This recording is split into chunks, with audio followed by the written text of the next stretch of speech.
What's going on, you guys? AJ Tucker here with AJ Self Defense, and I just want to get on these topics today. First off, Merry Christmas to everyone. I am actually in my room today because all the kiddos are still here. They are not out of school yet, so I am in hiding doing my thing along with my trusty cat over here. But anyway, man, today I want to talk about the Alice Sebold case, where Anthony Broadwater was in prison for 16 years. And so he was convicted of rape, but they released him because they found out that he wasn't the person that did it. And so the pendulum swings back and forth. We hit a period where people are thrown into jail, and then we hit a period where people get off easily because of what happens. Now I believe the pendulum is going to swing the other way because of this case, and probably along with some other cases where people are going to get off easy because they don't want to wrongfully put somebody in jail. Where there was a time where people weren't going to jail because somebody was wrongly put into jail. Do you know what I'm saying on that one? So in this story right here, I'm going to read it out. I'm going to read out a little bit of it. So basically, he was very grateful for getting out. He said, "I never ever thought I would see the light of day, that I would be exonerated." And he is now 61 years old. So Sebold, she's 58. She even wrote a book about this called Lucky, of being raped as a first-year student at Syracuse. So a lot of students, a lot of female students, and I highlight this a lot of female students, they are sexually assaulted in their first year of college, just because it's a huge change. They don't have much experience, and they get caught slipping. You know, I'm not saying it's most females. It is a lower percentage. I can't remember the percentage right now on top of my head. I do want to focus on this story. But the risk of sexual assault, first year student compared to second year, third year, fourth year, is a huge difference. And so unfortunately, she was part of that unfortunate stat. And so in her book, she was saying she spotted a black man in the street months later after, that she was sure was her attacker. He was smiling as he approached. He recognized me. It was a stroll in the park to him. He had met an acquaintance on the street. She wrote, "Hey girl," he said, "don't I know you from somewhere?" She said she didn't respond. So she thought that this was her rapist. Now, here's the thing. It's a very traumatic thing that happened to her, And so, but sometimes you don't remember the face of the person who did this to you. And sometimes you can never forget that face of the person who did that to you. Let me get back to the story. So after she saw the guy, she went straight to the police. She didn't know the man's name. Let's see here. She told the police. He was eventually arrested. She failed to identify him in the police lineup, picking a different man as her attacker because the expression in his eyes told me that if we were alone, if there were no wall between us, he would call me by my name and then he would kill me. I don't know what that means. Let's see here. But he was tried and convicted in 1982, based largely on two pieces of evidence. The witness stand, Sebold identified him as her rapist, and an expert said microscopic hair analysis had tied him to the crime.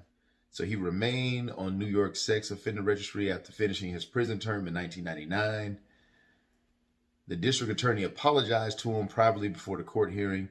"When he spoke to me about the wrong that was done to me, I couldn't help but cry.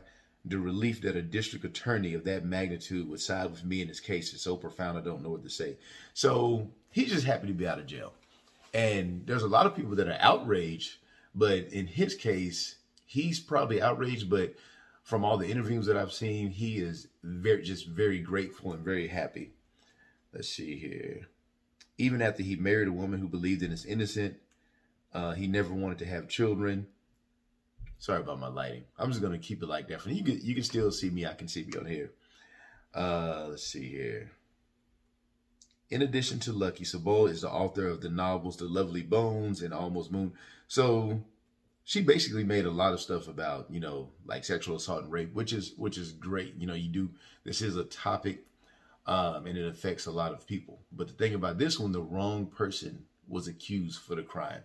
So Tim, I cannot say his last name, but he had a production company called the Red Badge Films, had signed on as the executive producer of the adaptation, but became skeptical of Broadwater's guilt when the first draft of the script came out because it differed so much from the book. I started poking around and trying to figure out what really happened. And he ended up dropping out of the project. He hired a private investigator who put him in touch with Hammond and Melissa Swartz of the Syracuse-based firm CDH Law. Let's see here. They took a personal interest in the case and understanding that scientific advances have cast doubt on the use of hair analysis, the only type of forensic evidence that was produced at Broadwater's trial that linked him to her rape. The fate of the film adaptation of Lucky was unclear in light of Broadwater's exoneration. So, part of the exoneration may have been this guy taking up the project. So let me backtrack a little bit. So she wrote a book called Lucky, and she was going to make a movie adaptation, and the person taking on the project was like, wait a minute, man, some stuff was left out of the book that I'm not understanding. And so he investigated it and found that that was not the case. And you can see her giving an apology, and the apology is very lackluster. So she's basically blaming the legal system. So she said, as a traumatized 18-year-old rape victim, she chose to put her faith in the U.S. legal system. My goal in 1982 was justice, not to perpetrate injustice. And you know what? She was 18, 19 years old. She was just traumatized. And so she probably, picked out the wrong dude. But, what about years later? And then what about when he was exonerated? Then what, I mean, she wrote a book in 1999. She says, it has taken me these past 8 days to comprehend how this could have happened. I will continue to struggle with the role that I unwittingly played within a system that sent an innocent man to jail. I will also grapple with the fact that my rapist will, in all likelihood, never be known, may have gone on to rape other women, and certainly will never serve time in prison that Mr. Broadwater did.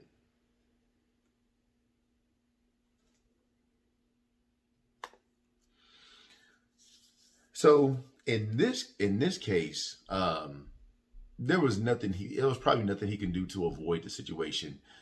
Maybe if he had access to a better lawyer, more financial means, he probably could have got off. They probably would have proved it wrong. But in his case, there was really nothing he can do. But the reason why I bring this up on my self-defense channel, because I do talk a lot about females. I talk a lot about women in that age range. Part of my job is to train women in that age range in self-defense and in that critical year, how to avoid sexual assault and things of that nature. But I also talk to the young men on, working on staying out of those situations. Now, in his case, he was staying out of the situation. He was minding his own business. Someone saw him. Hey, this guy raped me, arrest him. And then the case went down, and there you have it. But it's a lot of situations that young men put themselves in where they could be totally innocent, but they were at the wrong place in the wrong time, and it can change their life. For example, kids going out to a party, a young man going out to the party, he's 17 to 18 years old. There's alcohol involved. He doesn't drink any other alcohol, but all this stuff that he knows wrong is going around him. If something bad happens, then he can be held liable. Or if somebody saw him at the party and they named him, then he can be put in that situation. Or if the young man was, at the party, and let's say him and the girl has consensual sex, he leaves the party or he falls asleep and she continues to drink alcohol and somebody else sexually assaults her, well, his DNA is found on the woman, then he can be held liable. So there are situations for young men where the pendulum is swinging hard in one direction, where, we are working hard to catch a rapist. We're working hard to catch these people. But because of that, because the pendulum is swinging so hard in one direction, that there's some innocent people that's going to get caught up in that.